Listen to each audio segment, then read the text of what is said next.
Dan pemirsa berikut kita akan simak data-data ekonomi yang menarik untuk kita cermati dari Amerika Serikat. Ada libur Juneteenth 2024, kemudian ada data soal neraca perdagangan di Indonesia di bulan Mei, dan ada data soal neraca perdagangan Jepang di bulan Mei dan IHK inti Inggris secara year on year di bulan Mei. Kemudian agenda emiten diantaranya adalah ada INKP, TKIM, WSBP, CTRA, LPCK, LPKR, ERA, ULTJ, kemudian juga ada UNSP, MCAS, dan TGUK ini akan menggelar RUPS. Sementara E-Software, kemudian PG, maksud kami KBLI dan PNGO menggelar kum dividen tunai, dan NICKL, baik DLTA, kemudian juga WIKA, ini akan menggelar pembayaran dividen tunai. Dan berikut kita akan simak pembukaan dari bursa-bursa utama Asia di pagi hari ini. Dapat Anda saksikan di layar untuk bursa-bursa utama Asia pada pagi hari ini dibuka menguat. Untuk Nikkei Jepang dibuka menguat 0,53%, STI Singapura menguat 0,34%, Kospi Korea menguat 0,9%, dan Hang Seng Hong Kong dibuka menguat 0,79%.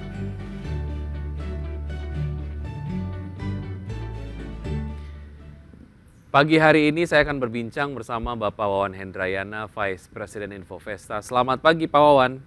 Selamat pagi. Baik, terima kasih sudah bergabung di kesempatan kali ini. Setelah kemarin libur long weekend, tampak lebih fresh nampaknya Pak Wawan.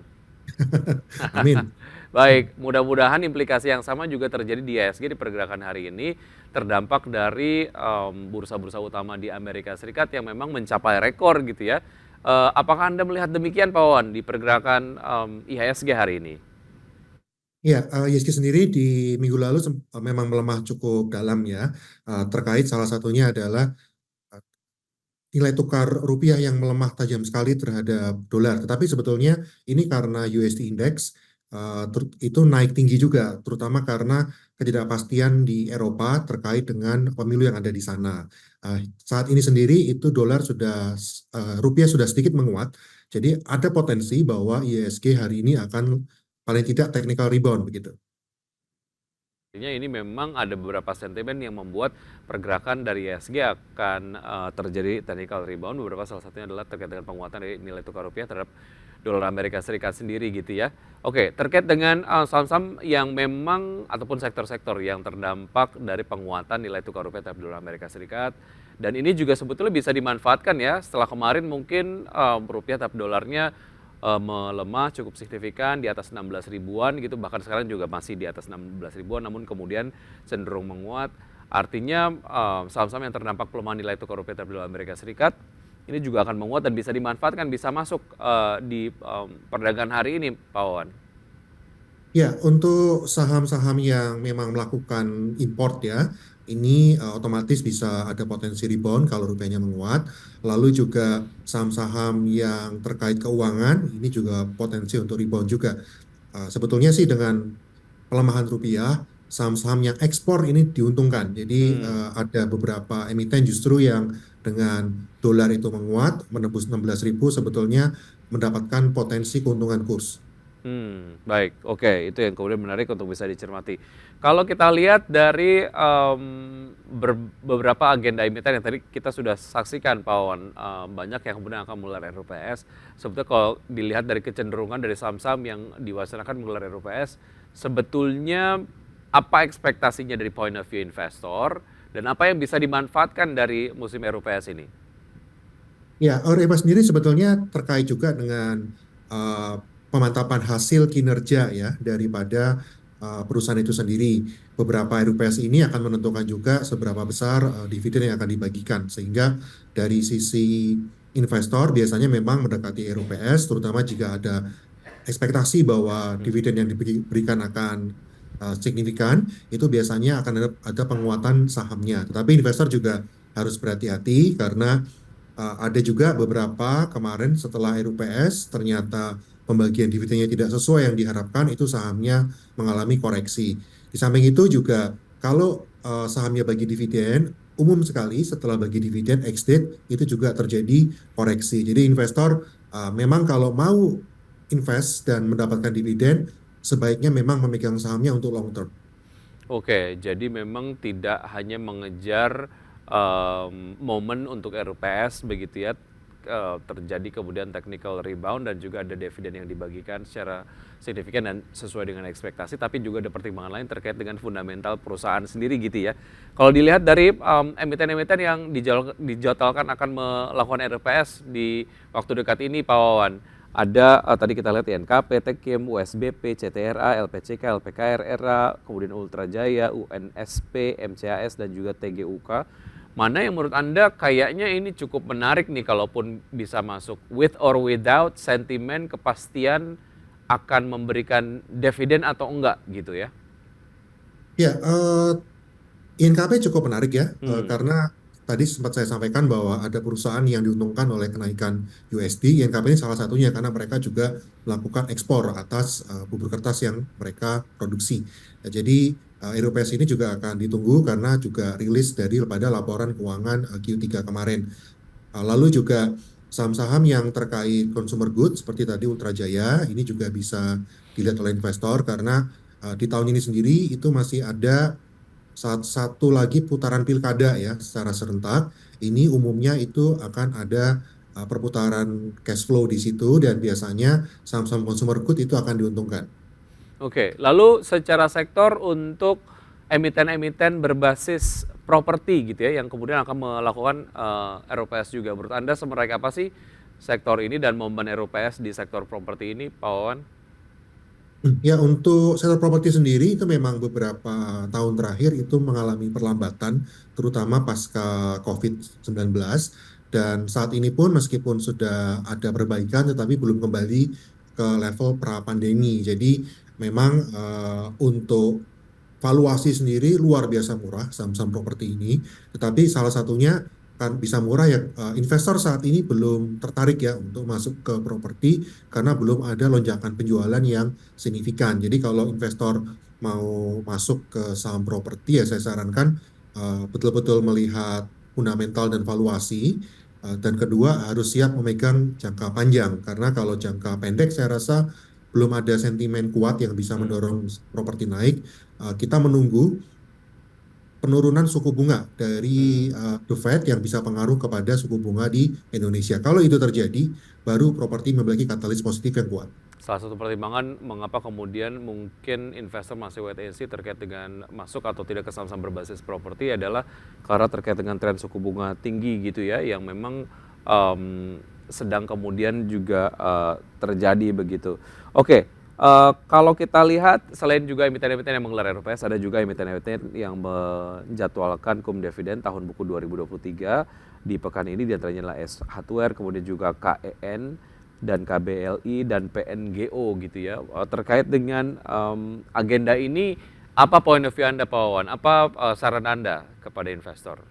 Ya, perusahaan yang membagikan dividen ini berarti perusahaan yang profit ya. Jadi Hmm. sebetulnya ini adalah perusahaan yang baik begitu karena mereka profit dan mau membagikan dividen. Tapi investor juga harus melihat sebesar apa pembagian dividennya. Memang kita akan menghargai kalau dividennya besar terhadap profitabilitasnya emiten. Tetapi ini juga berarti bahwa uh, growth daripada perusahaan mereka relatif kecil kalau dividennya sangat besar ya. Dividen yang terlalu kecil tetapi juga tentu saja bagi investor long term kurang menarik karena tidak membagikan cash flow yang besar. Jadi memang investor lebih baik melihat secara fundamental dan kebutuhan cash flow masing-masing ketika mau masuk ke saham-saham pembagi dividen. Tetapi secara umum ketika mau membagikan dividen, saham-saham ini akan mengalami penguatan. Tetapi setelah dividen yaitu besoknya ex dividen itu Hmm. biasanya akan ada koreksi. Investor tidak perlu khawatir dengan koreksi itu karena memang wajar ya.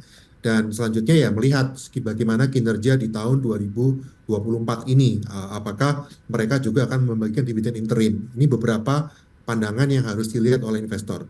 Oke, bagi mereka yang ingin melakukan trading terkait dengan saham-saham yang akan membagikan dividen, masuk sebelum dividen kemudian dibagikan, langsung keluar setelah dividen dibagikan, atau mungkin sekalian komit untuk investasi jangka panjang saja, tapi kemudian yang harus dipertimbangkan adalah fundamentalnya begitu ya, kurang lebih ya, Pak Wan ya. Ya, betul. Oke, baik. Kalau kita lihat dari saham-saham yang tentu saja berbasis transportasi ataupun mungkin akomodasi lah, ini terkait dengan libur panjang beberapa waktu yang lalu. Walaupun memang ini adalah menjadi sebuah libur panjang yang kayaknya terakhir nih ya tahun ini ya, nggak ada lagi libur panjang lagi seperti ini sampai dengan akhir tahun kalau tidak salah.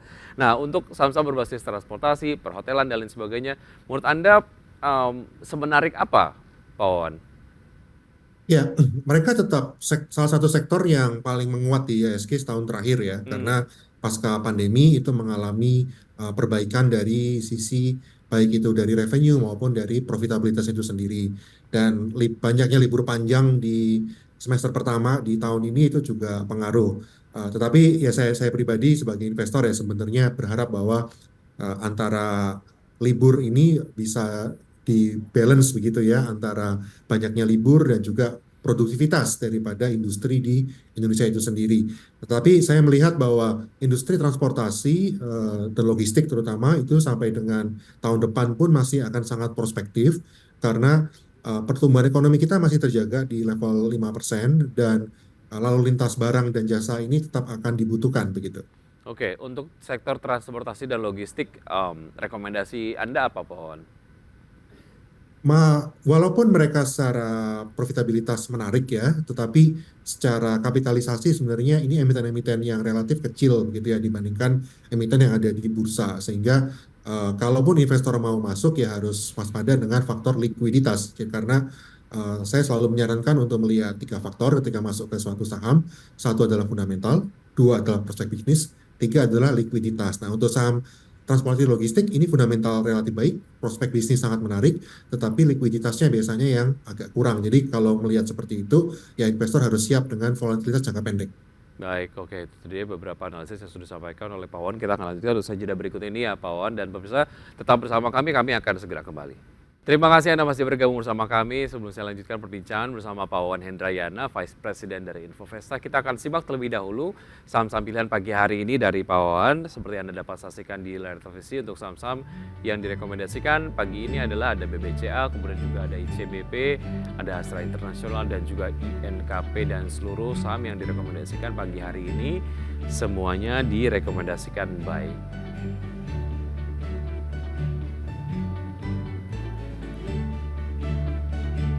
Ya, Pak Wawan, kita akan langsung bahas mengenai saham-saham pilihan Anda pagi hari ini. Kita ke BBCA terlebih dahulu, seperti apa analisis lengkapnya, Pak Wawan?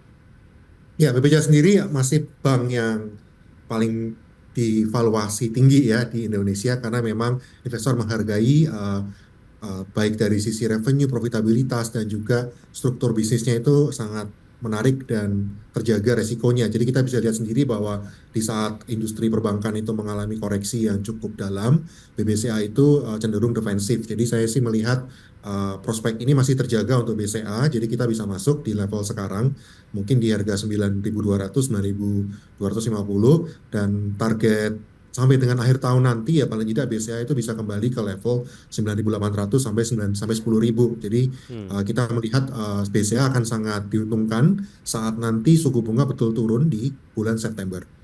Ya, saya ingat beberapa waktu yang lalu ketika stock split ada di level 7 ribuan ya, sekarang sudah ada di 9.200 kalau tidak salah. Dan pergerakan dari harga saham BBCA sendiri 3 bulanan sudah melemah 6,84%, 1 bulanan sudah melemah 4,17%, dan 1 minggu kemarin sudah melemah 3,41%. Bisa dimanfaatkan untuk bisa masuk ke BBCA dengan harga terdiskon pasca beberapa waktu yang lalu mengalami koreksi begitu ya. Menengah ke panjang untuk BBCA, Pak Wawan, mengingat Anda juga tadi menyampaikan terkait dengan target price sampai dengan akhir tahun untuk BBCA. Ya, untuk menengah panjang tidak ada masalah untuk Hmm. BBCA ya. Ini saham investor darling juga. Jadi saya melihatnya untuk menengah oke, panjang pun juga tidak masalah. Baik, dari BBCA kita ke ICBP. Seperti apa analisisnya, Pak Wawan? Ya, untuk tahun ini sendiri itu saham-saham consumer good akan diuntungkan ya karena memang ada banyak ada kemarin ada Pilpres lalu juga ada Pilkada serentak. Jadi umumnya ketika ada tahun politik seperti ini itu saham-saham consumer good akan diuntungkan. Memang untuk ICBP tekanannya itu ada pada cost-nya karena mereka impor gandum. Tetapi kalau kita lihat revenue dari ICBP sendiri masih naik dan terjaga ya. Jadi saya melihat ICBP ini menarik untuk level saat ini memang agak-agak sudah rebound sih ya ICBP ini. Kalau bisa dapatkan di buy on weakness di level 10.000, 10.200 itu menarik. Target akhir tahun sendiri ini bisa kembali ke 11.400-an. Oke, ini terkait dengan kinerja dari ICBP sendiri yang tertekan beban laba bersih ICBP melorot 40% menjadi 2,35 triliun rupiah. Melihat ini ataupun mungkin mempertimbangkan resiliensi dari emiten yang satu ini, menurut Anda seperti apa point of view-nya Pak Wawan? Ya, untuk ICBP sendiri memiliki brand yang sangat kuat sekali ya. Salah Mhm. satunya adalah Indomie. Dan saya tidak melihat bahwa penjualan Indomie itu bisa turun drastis begitu ya. Ya, saya melihatnya uh, secara prospek bisnis masih tetap terjaga untuk ICBP. Jadi penurunan laba kemarin ya salah satunya karena rugi, rugi kurs juga. Jadi kalau nanti kursnya kita bisa membaik ya saya rasa laba ini otomatis akan membaik juga. Oke, mungkin ini juga terkait dengan ICBP adalah emiten importir gandum untuk bahan baku mie, begitu ya? Dan Betul. terjadi pelemahan nilai tukar rupiah terhadap dolar Amerika Serikat sudah melemah 9,48% secara 3 bulanan, 1 bulan sudah melemah 0,71%. Tadi sudah disampaikan target price untuk ICBP, Pak Wawan? Ya, Oke, di level level berapa? tadi kita expect itu kembali ke level 11.200 sampai Baik. dengan 11.400. Oke, cukup jauh jaraknya begitu ya dari level terakhir, sehingga menarik untuk bisa dimanfaatkan, untuk bisa buy, untuk ICBP. Dari ICBP kita ke Astra Internasional, analisisnya seperti apa Pak Wawan? Untuk Astra sendiri itu sudah tertekan signifikan sekali ya harganya, sudah turun lebih dari 20% dari titik tertingginya di 5 ribuan. Jadi untuk Astra sendiri saya lihat harganya sudah relatif murah meskipun kalau kita lihat dari penjualan mobil memang ada penurunan, tetapi kita berharap dengan adanya pertumbuhan ekonomi yang lebih baik ini penjualan mobil dapat pulih juga. Jadi untuk Astra sendiri saya tetap melihat bisa ada potensi upside sampai dengan akhir tahun paling tidak kembali ke level 4.800 sampai dengan 4.900. Oke, Astra Internasional sendiri kalau tidak salah di 10 Juni 2024 sempat jatuh ya ke level terendah. Tapi kemudian Anda masih melihat untuk Astra Internasional masih kemudian menarik untuk target price Astra Internasional di level berapa tadi Pak Wawan? Di level 4.800 sampai 4.900 di akhir tahun nanti. Level terakhir ada di 4450 ya. Untuk Astra Internasional sendiri bisa langsung masuk menurut rekomendasi dari Pak Wawan sendiri. Setelah Astra Internasional kita ke INKP seperti apa Pak Wawan? Ya, untuk INKP ini saham yang diuntungkan oleh penguatan dolar ya karena mereka Mhm. melakukan ekspor. Jadi ya kita bisa masuk ke level saat ini di 8.600-an menurut saya entry point yang cukup menarik. Target akhir tahun sendiri itu bisa kembali ke level 9.500. Oke, bisa kembali diproyeksikan bisa ke level 9.500 dan pelemahan juga ini lumayan cukup signifikan ya untuk INKP 1 bulan melemah 10,31%, 1 minggu sudah melemah 4,66%, bisa dimanfaatkan untuk bisa masuk ke INKP dengan harga diskon begitu. Itu tadi dia saham-saham yang direkomendasikan pagi hari ini dari Pak Wawan, diantaranya adalah BBCA, ICBP, Astra Internasional, kemudian juga INKP. Jika kemudian kita melihat apa namanya portofolio dari investor lah ya, ada yang kemudian menarik untuk bisa mengkoleksi ataupun tertarik untuk bisa mengkoleksi saham-saham dengan basis investasi menengah dan panjang. Untuk yang jangka pendek, menurut Anda sektor-sektor mana yang bisa ditradingkan di perdagangan hari ini Pak Wawan? Untuk hari ini ya kita lihat sektor keuangan Hmm. lalu juga consumer good ya. Ini bisa ditradingkan sih karena memang efek daripada dari sisi kurs itu akan Mhm. lebih kuat. Jadi begitu ada penguatan kurs kita akan ada apresiasi. Tapi kalau kurs lebih melemah ya bisa akan turun juga. Jadi sektor-sektor ini kalau jangka pendek bisa ditradingkan. Baik, ada data soal market opening di pagi hari ini. Usaha jeda berikut ini kita akan bahas Pak Wawan dan pemirsa tetap bersama kami akan segera kembali. Terima kasih Anda masih bergabung bersama kami pemirsa dan kini kita akan simak data pembukaan dari IHSG di pagi hari ini. Sejauh ini IHSG bergerak melemah 0,23% di level 6.719,244 dan saham-saham yang masuk ke dalam jajaran top gainers sejauh ini ada UNTD, UCID, kemudian juga Telkom, SMGR, SMDR, SKLT, RALS, PTRO, ada PTPS dan juga ada PAMG dan NICL ya.